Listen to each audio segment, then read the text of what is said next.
عاقبۃ للمتقین والصلاة والسلام علی اشرف الانبیاء والمرسلین وعلی آلہ وصحبہ ومن تبعہم الی یوم الدین، اما بعد۔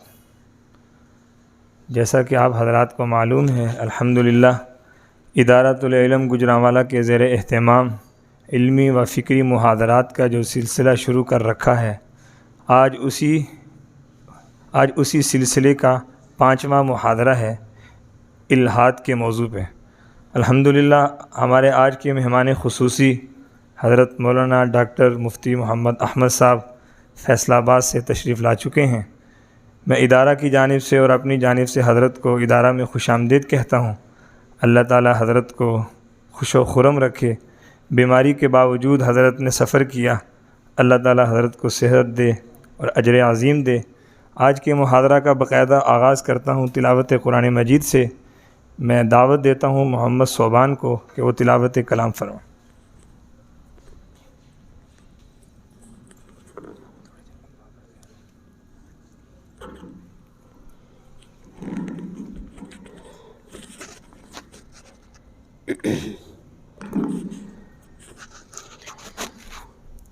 اعوذ باللہ من الشیطان الرجیم، بسم اللہ الرحمن الرحیم، والشمس وضحاها والقمر اذا تلاها والنهار اذا جلاها والليل اذا يغشاها والسماء وما بناها والأرض وما طحاها ونفس وما سواها فألهمها فجورها وتقواها قد أفلح من زكاها وقد خاب من دساها كذبت ثمود بطغواها إذ انبعث أشقاها فقال لهم رسول الله ناقة الله وسقياها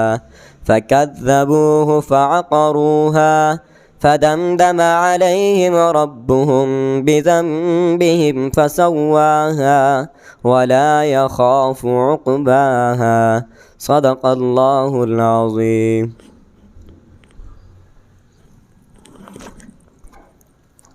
ہمارے آج کے مہمان خصوصی حضرت مولانا مفتی احمد صاحب سے ملتمس ہوں وہ اپنا محاضرہ پیش فرمائیں۔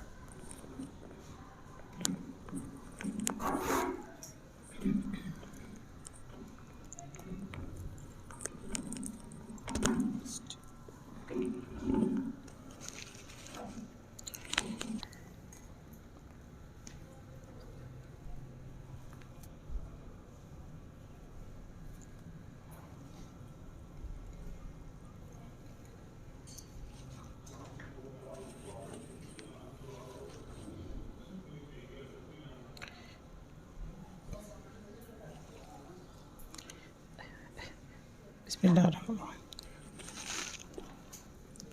مائک کی یہ تار اسپیکر ڈاؤن سارے اسی کے ساتھ اٹیچ کر دیں گے۔ اچھا اچھا یہ ادھر لگا دیں پٹی پہ، یہ پٹی پر اس کے ساتھ لگا دیں۔ جی ایک کرتے ہیں۔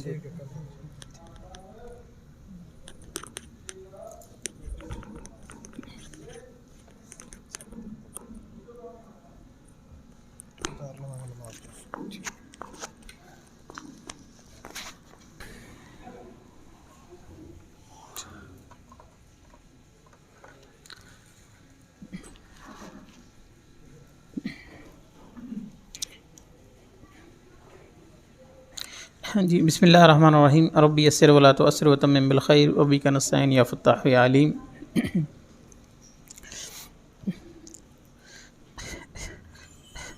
ہماری اس آج کی نشست کا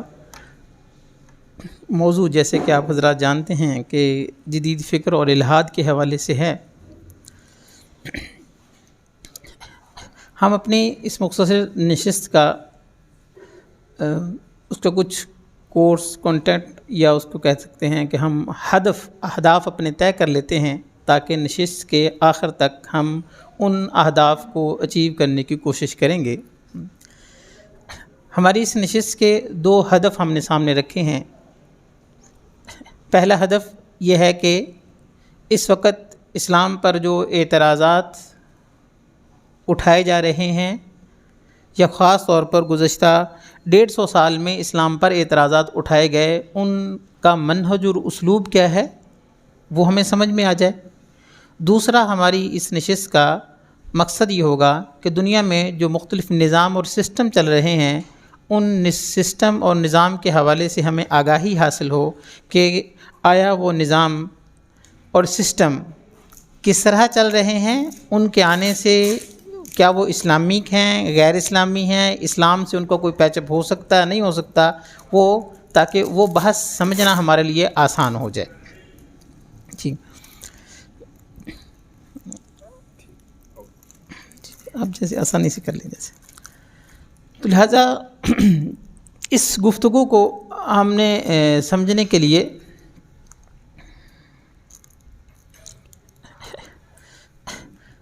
وائٹ بورڈ بھی یوز کریں گے اور اپنا سلائڈز میں بھی کچھ ہیں۔ پہلے تو اولاً میں معذرت کر لیتا ہوں کہ مجھے پچھلے گزشتہ 2 ہفتوں سے کچھ بیماری تھی جس وجہ سے بولنے میں دقت ہوتی ہے، اور اگر کوئی لفظ سمجھ میں نہ آئے، یہ کوئی اس کو میں ہم روایتی مجلس کی بجائے افہام و تفہیم کے لیے کوئی بھی سوال ہو آپ اس کو نوٹ کریں، تاکہ ہم اس فتنے کے بارے میں اتنی گہرائی سے آگاہی حاصل کریں، کہیں ایسا نہ ہو کہ باہر جا کر بات کریں اور ہم اپنے موقف میں سچ ہونے کے باوجود بھی ہمیں سرنگوں ہونا پڑے، ٹھیک ہے۔ لہٰذا ہم اس کو فارمیلٹیز میں نہیں پڑھیں گے، آپ کھلے دل سے جو بھی آپ کو بات سمجھ میں نہ آیا وہ کو سوال کوشچن نوٹ کریں، ہم آخر میں اس کا مذاکرہ کریں گے، اچھے طریقے سے اس بات کو سمجھیں گے۔ تو آسان لفظوں میں یوں کہہ سکتا ہوں کہ آج کا کفر کیا ہے، اس کفر کی تفہیم کے لیے بیٹھیں، ٹھیک ہے۔ امام مالک رحمۃ اللہ علیہ کا، امام احمد حنبل رحمۃ اللہ علیہ کا جملہ ہے، من لم یعرف عرف اہل الزمان فہو جاہل، کہ جو شخص اپنے زمانے کے عرف سے ناواقف ہو، وہ کہ وہ قرآن و سنت کو جانتا ہو، فہو جاہل، وہ جاہل ہی ہوگا۔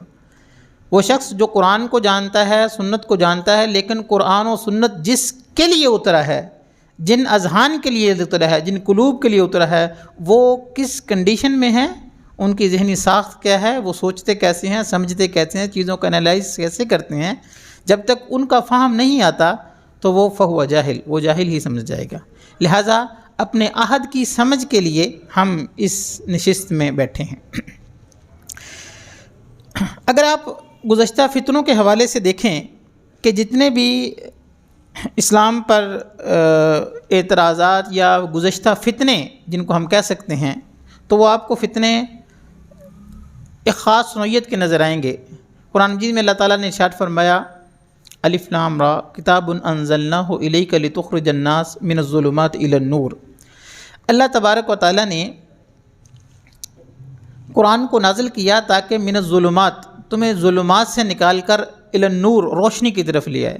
تو آپ دیکھ سکتے ہیں کہ ظلمات یہ جمع کا صیغہ ہے، کئی ساری ظلمتیں، کئی سارے اندھیرے، کئی ساری جہالتیں، ان ساری جہالتوں میں سے نکالنے کے لیے جو صراط مستقیم ہے، جو راہ حق ہے، جو نور ہے، وہ ایک ہے۔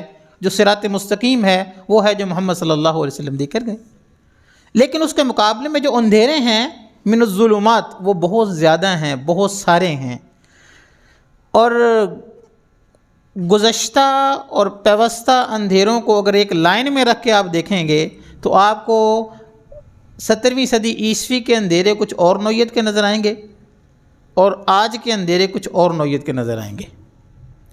لیکن ان سارے اندھیروں کی من الظلمات، جتنے بھی اندھیرے ہیں، وہ گزشتہ اندھیرے ہوں، پیوستہ اندھیرے ہوں یا آنے والے اندھیرے ہوں، ان سب کے لیے قرآن نے ایک جو اصول بتایا وہ ہے من الظلمات الی النور، روشنی، ہدایت، صراط مستقیم، محمد صلی اللہ علیہ وسلم کا راستہ۔ اسی بات کو حضرت صلی اللہ علیہ وسلم نے ایک حدیث میں یوں فرمایا، خط خطوطا بیدی وخطا عن یمینہ وخطا عن شمالہ، کہ آپ صلی اللہ علیہ وسلم نے کچھ خط دائیں طرف کھینچے اور کچھ خط بائیں طرف کھینچے، اور ان سیدھی لائن کھینچی، خط خطوطا بیدی، وخطن عن یمینہ وخطن عن شمالہ، کچھ خط آپ نے دائیں طرف کھینچے اور کچھ خط آپ نے بائیں طرف کھینچے، اور سیدھے ہاتھ پہ ہاتھ رکھا، فرمایا ان ھذا صراط مستقیم، یہ سیدھا میرا راستہ ہے، وتلک ہؤلاء، یہ دائیں اور بائیں جانب نکلنے والے راستے وہ گمراہی ضلالت کی گھنٹیاں ہیں۔ صراط مستقیم ایک ہی ہے، ظلمات کے راستے بہت سارے ہو سکتے ہیں، لہٰذا وہ ظلمتیں کیا ہیں، وہ اندھیرے کیا ہیں، وہ غلط راستے کیا ہیں، تو اگر ہم ان سارے راستوں کو دیکھیں تو ہمیں بڑی وضاحت سے جو 17ویں صدی عیسوی سے پہلے کے جو راستے ہیں وہ اور طرح کے تھے، قدریہ، مرجیہ، جہمیہ، معتزلہ، خوارج، یہ بہت سارے لوگ تھے۔ یہ جہالت کے وہ راستے تھے جو صراط مستقیم سے ہٹانے والے، دائیں بائیں آگے پیچھے لے جانے والے راستے، وہ خوارج کی شکل میں ہو، وہ جہمیہ، قدریہ، مرجیہ، بہت سارے جو لوگ آئے۔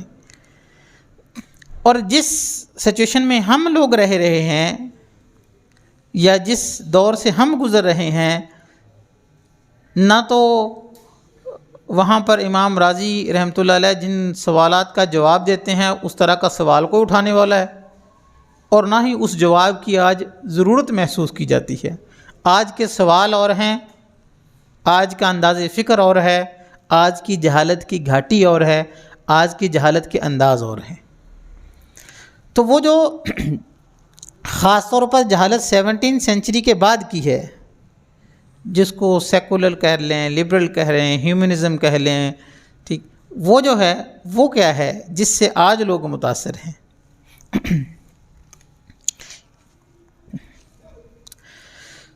لہذا ہم ان گزشتہ فتنوں کے حوالے سے دیکھیں تو 2 فتنے ہمیں جو تاریخ اسلامی میں ملتے ہیں جنہوں نے ایک دفعہ مسلمانوں کو ہلا کے رکھ دیا تھا، وہ 2 بڑے فتنے تھے، ایک تاتاریوں کا فتنہ تھا اور ایک یونانی فکر و فلسفہ تھا۔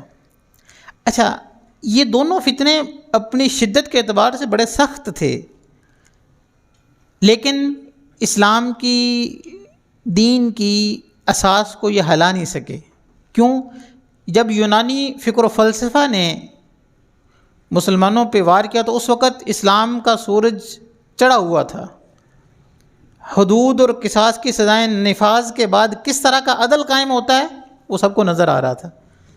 لہٰذا وہ جو فکری گفتگویں تھیں، جو نظریاتی مخالطے تھے، وہ کچھ عرصہ چلے اور پھر خود بخود صفات کے اور آگ تلے دب گئے۔ آج وہ یونانی فکر و فلسفہ سے، وہ معتزلہ جو لوگ اس یونانی فکر و فلسفہ سے متاثر ہوئے، وہ معتزلہ، خوارج، ان لوگوں کے ناموں سے ان کو لوگ جانتے ہیں اور وہ بھی کتابوں میں کہیں گم ملتے ہیں۔ لیکن امت کا جو بڑا حصہ تھا وہ ان نظریات سے متاثر نہیں ہوا۔ اور دوسرا بہت بڑا فتنہ جو عسکری تھا، فوجی تھا، جو اپنے ساتھ ایک لہو لشکر رکھتا تھا، وہ تھا تاتاریوں کا فتنہ، جس نے بغداد کی اینٹ سینٹ بجا دی اور بہت سارا ہمارا علمی تراث اور بہت ساری ہمارا علمی ورثہ اور مسلمانوں کی بہت ساری سلطنتیں تہ و تیگ کر گئے تاتاری لوگ۔ لیکن وہ ایک ہوا کے جھونکے کی طرح، جس طرح اندھیری نہیں آتی، اندھیری کی طرح آئے اور چلے گئے۔ تاتاریوں کے پاس کوئی کتاب، کوئی علم، کوئی دلیل، کوئی قانون نفاذ، ایسی کوئی چیز نہیں تھی، بلکہ وہ ایک آندھی اور طوفان کی طرح آئے اور چیزوں کو بکھیرا، ادم بدم کیا اور چلے گئے۔ لیکن اسلام کا جو نظام، سسٹم اور اسلام کا جو نظریہ حیات تھا، یہ دونوں چیزیں، یہ دونوں بہت بڑے فتنے، یونانی فکر و فلسفہ کا فتنہ اور تاتاریوں کا فتنہ، اس سے مسلمانوں کو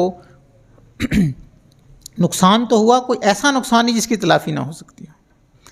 لیکن اس وقت امت جس سینیریو سے گزر رہی ہے وہ فتنہ تاتاریوں کے فتنوں سے زیادہ ہولناک بھی ہے اور یونانی فکر و فلسفہ سے زیادہ مدلل بھی ہے، جس کو